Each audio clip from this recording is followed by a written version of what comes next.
पगइल रे सखी दूरा घटना बभइल रे सखी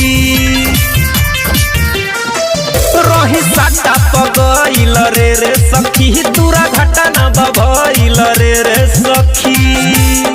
तमोरा तावा पचरंगा तार के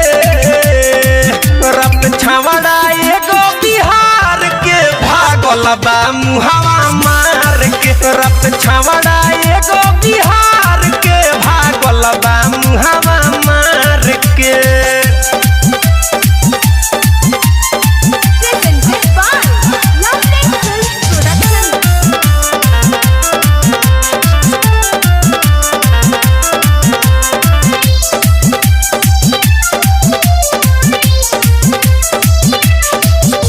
होठवा के लाली हमर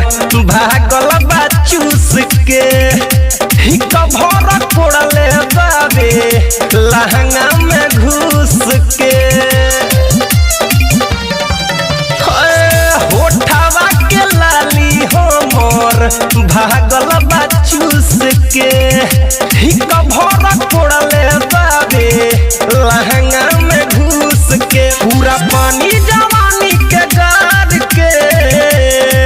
रत छवड़ा एगो बिहार के भागल बा मुहावा मार के रत छवड़ा एगो बिहार के भागल बा मुहावा मार के म्यूजिक बाय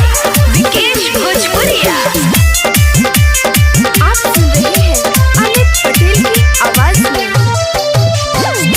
जबर नौआइलया के ले हुए पकड़ रे कोरावा में हमके अपना सखी रे चकड़ रे जबर नौआइलया के ले हुए पकड़ रे कोरावा में हमके अपना सखी रे